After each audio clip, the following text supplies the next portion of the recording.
أنا سميتي مريم، تزاديت في حي شعبي بدون أب. الأم ديالي كانت غلطات مع واحد السيد وسمح فيها، ولكن هي مسمحتش فيا ورباتني وقراتني. كانت ديما هي الأم والأب في نفس الوقت، واللي احتاجيتها كانت كتاخدها ليا واخا تسلف الفلوس، بحكم كانت غير كتشتغل في الميناج عند الناس.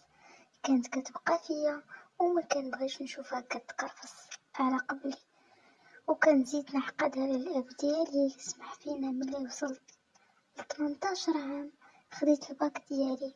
كانت أكبر صدمة غادي توقع ليا.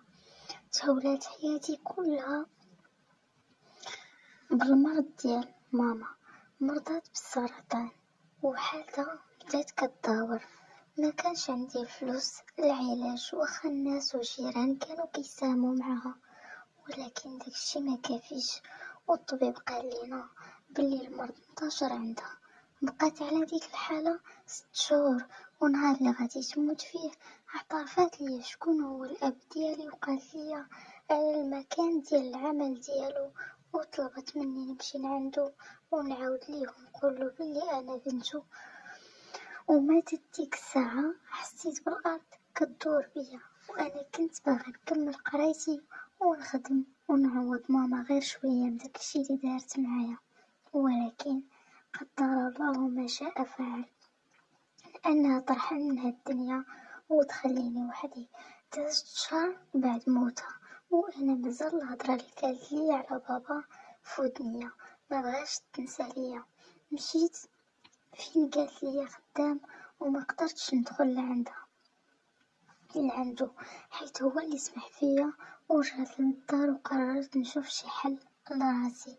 الحمد لله ماما خلات لي دار عندي فين نعيش، ولكن ما عنديش باش نصرف. داكشي علاش قررت ندير الجامعة باش نخدم ونقرا في نفس الوقت. ومشيت خدمت في واحد القهوة كنسربي، وملي كيجي الامتحانات كنمشي ندوزهم. الحمد لله وفقني الله وبقيت على هاد الحال حتى خديت الإجازة ديالي. بعد 3 سنين حطيتها في الدار وكملت الخدمة في القهوة، حيت كيخصني الخدم باش نعيش. ولكن مرة ملي كيكون شي كونكور كنمشي ندوزو. حتى جا النهار اللي تقبلت في واحد الخدمة وتفكرت ماما وتمنيت تكون بقات عايشة حتى شافت بنتها قرات وخدمت. كانت كتكون فرحانة بيا بزاف، ولكن الهضرة اللي قالت لي على بابا مازال عاقلة عليها، وقررت نمشي نسول عليه ولو انه تخلى عليا. ولكن انا دابا ما عندي حد. ماما مشات وبابا باقي على قيد الحياة، هو اللي باقي عندي. فقت واحد النهار ومشيت فين خدام، دخلت كنسول على سميتو وكنيتو ونعتو ليا البيرو ديالو وقالوا ليا بلي مازال ما جاش، نرجع عنده في العشية. رجعت للدار في العشية، مشيت لعندو انا داخله بان لي جالس في المكتب اللي نعتو ليا الناس. واخيرا غادي نشوف بابا. مدة منو الزمان والو، مازال شباب ومحافظ على صحته. انا شرفت عليه بقوة الهم اللي هزيت. دقيت عليه ودخلت، قال لي بلا شك انتي اللي سولتي عليا في الصباح باش نقدر نساعدك يا بنتي. قلت ليه تعترف بلي انا بنتك اللي تخليتي عليها وهي في كرش امها، وعمرك سولتي فيها ولا عرفتي خبرها واش واكله ولا شاربه مغطيه ولا عريانه. قالتلو كتعرف السيدة اللي كنتي معاها سنين هادي سميتها ملكة، أنا بنتها. بقى مصدوم وكيترعد، قال لي أنا ماشي باك، سير قلبي على باك فين هو. أمك راه كانت مع 1000 واحد، باش عرفتي أنا هو باك. جميعتوك اللي كانت معاهم كاملين نقلبي على باك فيهم. أنا دابا راجل مزوج وولادي، ما تجيش تريبي ليا حياتي وتخرجي ليا على عائلتي، وما نعاودش نشوفك كدوري من جهة هاد البلاصة. وانا نقولو انا اصلا عمري كانت عندي فكرة نجي نقلب عليك ولا نسول فيك، حيت اصلا بالنسبة ليا متي من نهار اللي تخليتي عليا. ولكن ماما قبل ما تموت كانت هذه هي الوصية ديالها، انني نقلب عليك، وانا وعدتها ودرت اللي عليا.